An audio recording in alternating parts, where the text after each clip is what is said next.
Ok, coucou tout le monde, j'espère que vous allez bien. On se retrouve aujourd'hui pour une nouvelle vidéo. On se retrouve aujourd'hui pour mes achats manga numéro 7, je crois.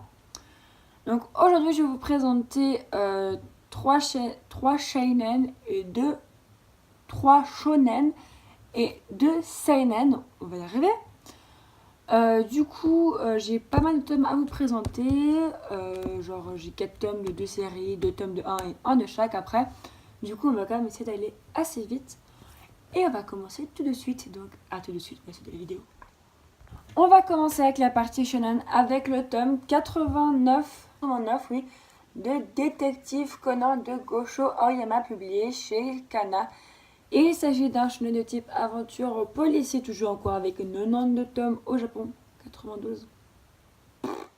Le tome au Japon et le tome 90 sort le 25 août chez nous. Il est au prix de 6,85€ et de 9,90 francs. Du coup, je vous montre la couverture qui est très très sympa, dans le ton vert pomme un petit peu. Dans ce tome, évidemment, Détective Conan, c'est toujours ce genre un petit peu d'histoire. Là, c'est un tome qui n'est pas du tout principal. Parce que dans les derniers tomes de la série, il y avait quand même beaucoup de principales en fait. Beaucoup de passages un petit peu quand même sur l'histoire un petit peu principale avec les hommes en noir. Ici, on a 2 tomes complètement annexes. Ces 2 tomes m'ont beaucoup fait rire parce qu'il y a un personnage qui arrive à perdre 20 kilos en une nuit. Tu vois, ça m'a fait énormément rire en fait. Mais bon, c'est pas grave. J'ai beaucoup aimé dans ce tome, c'est évidemment toujours ces petites histoires très, très cool. Toujours ces petites enquêtes qui me font toujours autant de rire et qui sont vraiment toujours aussi imaginatives. Et aussi, j'aime beaucoup les relations entre les personnages. En fait, il y a une fille qui est follement amoureuse d'un mec. Du coup, quand tout le monde est critique parce qu'il est trop gros, justement, elle envoie un truc genre ouais, Maigri, machin. Et Maigri, tout le monde dit ouais, il devient trop beau ce mec et tout. Elle lui envoie du chocolat. Elle est un petit peu indécise. Mais j'ai vraiment beaucoup aimé ce tome. Alors, Détective Conan, ça paraît quand même compliqué de vous le conseiller. Alors, il y a quand même 89 tomes. Je ne sais pas tous du tout. Un jour, je les aurai tous. Un jour. Mais c'est vraiment une série qui est géniale. Du coup, il y a la...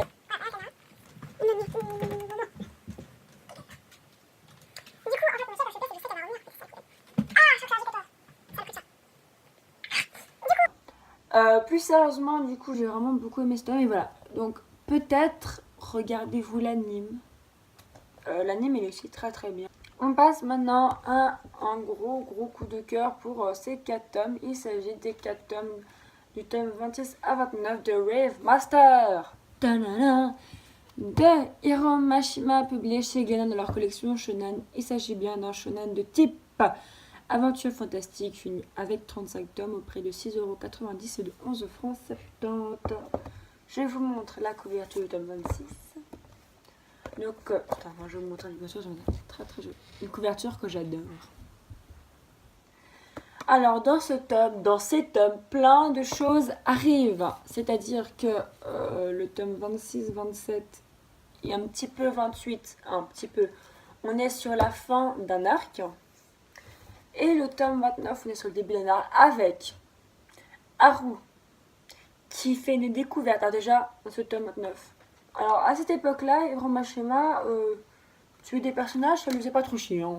Maintenant, il a un peu changé, mais à l'époque, aucun problème, je te tue qui tu veux.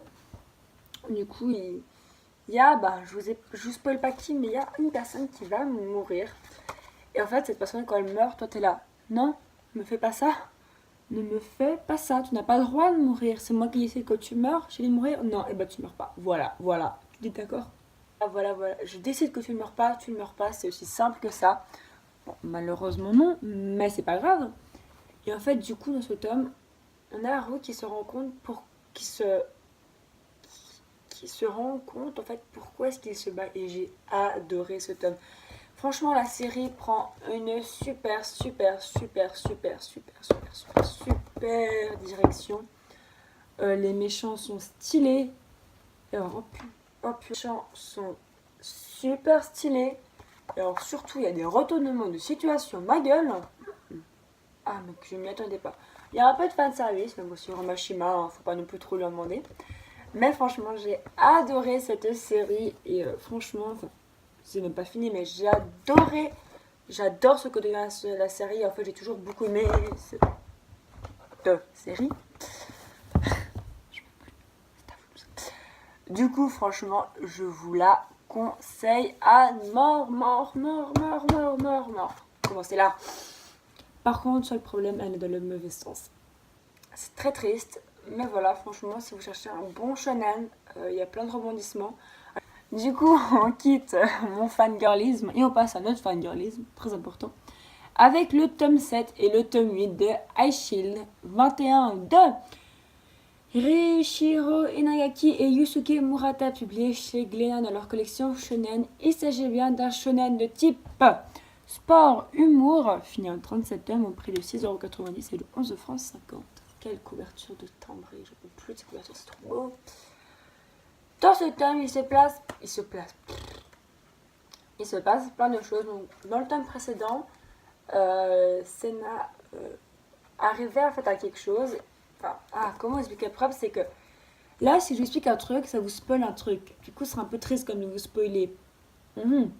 Alerte, spoiler, alerte, spoiler, alerte, spoiler. En fait, il y a quelques tomes, donc maintenant vous êtes prévenus, ça va spoiler un petit peu. Du coup, il y a quelques tomes, Senna et ses amis étaient contre une équipe et il fallait qu'ils gagnent pour pouvoir combattre pour pouvoir avoir l'honneur de faire un match contre une équipe américaine. Je me rappelle même plus si je crois qu'ils font un match nul, mais du coup, ils ont le droit de faire ce match contre cette équipe américaine. Donc à la base, en fait, au début, du coup, l'équipe américaine décide que non, elle ne va pas venir à cause de son entraîneur qui est un sale. Mais au final, ils acceptent de venir parce que, voilà quoi, certaines personnes, elles n'ont pas leur langue dans leur poche. Genre, pour faire des petits photomontages extrêmement funny fun, il y en a des que je connais quoi, tu vois. Ça m'a vraiment tellement fait rire. L'humour de ce titre, j'en peux plus. Enfin bon. Et du coup, ils acceptent de venir en aide, en fait. Ils acceptent de venir en aide. Parce que je dis moi, je me suis dans un shonen. Ils acceptent de venir combattre. Et en gros, en fait, au début, on a un petit peu... En fait, ce manga, il parle de beaucoup de thèmes très importants. Donc là, vous pouvez revenir, si vous pouvez vous spoiler, le vous dis un truc. C'est qu'en fait, on parle par exemple un peu du thème du racisme. C'est-à-dire qu'il y a un personnage qui est noir et du coup qui veut participer, qui veut faire ce match parce qu'il en rêve, mais le coach ne va pas le laisser, il va le faire faire toutes les tâches indignes et ingrates. Le personnage Black Panther, il veut absolument participer à ce match et il le mériterait vraiment parce que c'est un adversaire digne de Senna 1. Je vous rappelle que Senna c'est quand même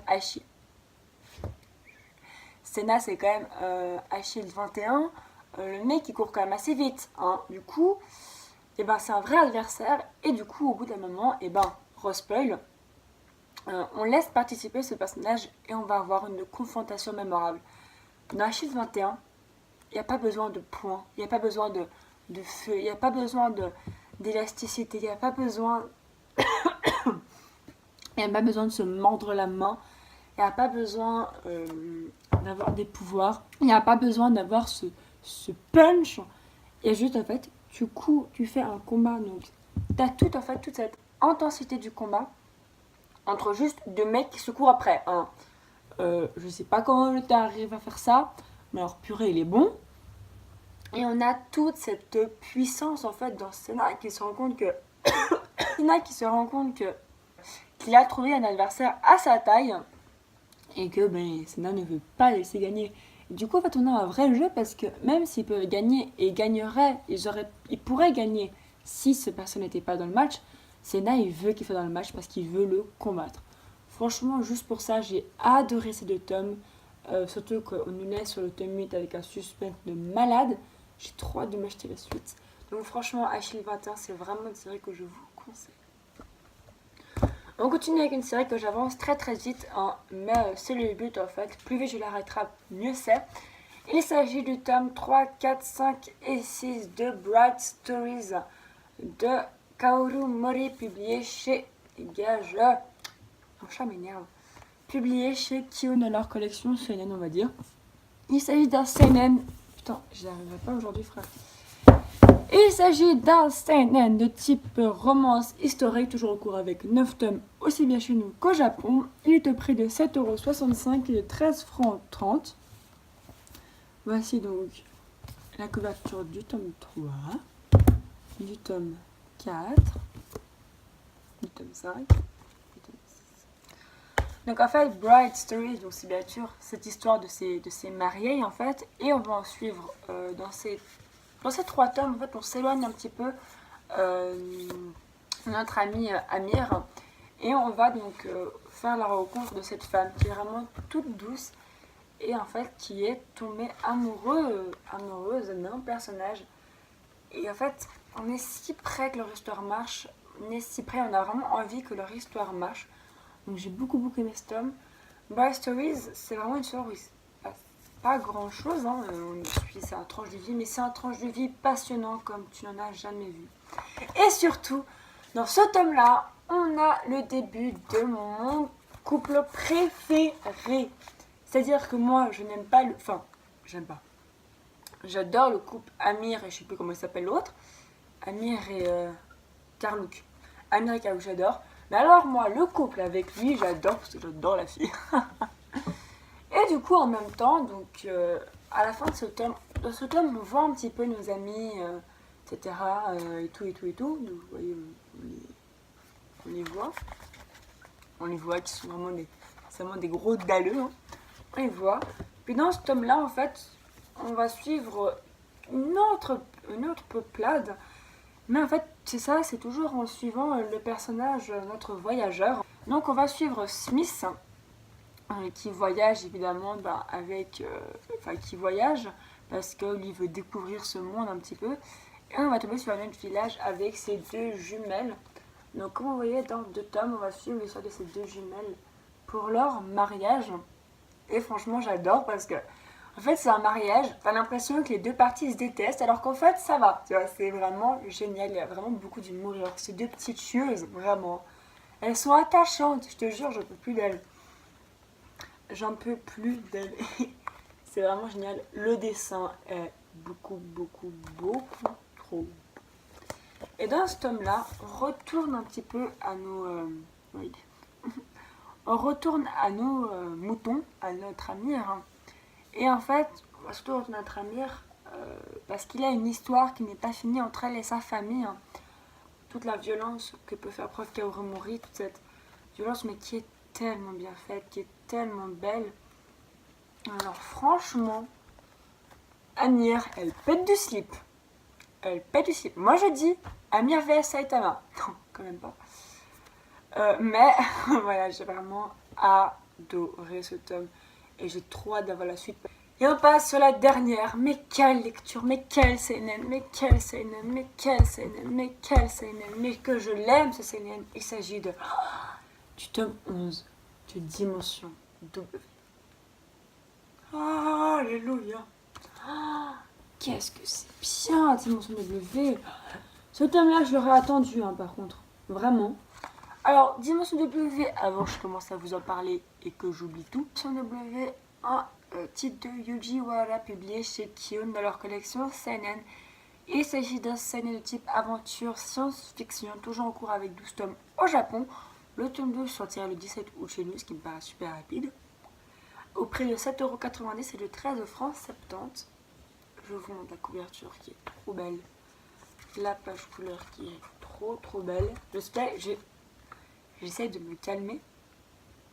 Dans ce tome, on a en fait, après ce qui s'est passé dans le tome précédent, qui était la fin d'un arc, l'apothéose de ma vie, de ma mort, on entre un petit peu dans un nouvel arc. Et qu'est-ce que cet arc, il envoie du pâté! J'ai tellement hâte. J'ai tellement hâte d'avoir le tome suivant. Ce dessin, il est magnifique. Cette histoire, elle est magnifique. Ces personnages, ils sont magnifiquement stylés. Surtout elle, quoi. Elle, je te jure, c'est le personnage. À la base, tu le prends pour la petite fille pour régater. Puis d'un coup, tu réfléchis, tu te dis, merde, en fait, elle est seule maintenant. Et tu fais, ups. Et qu'est-ce que c'est bien! Oh, que j'aime cette série. C'est de la manipulation. C'est de la manipulation.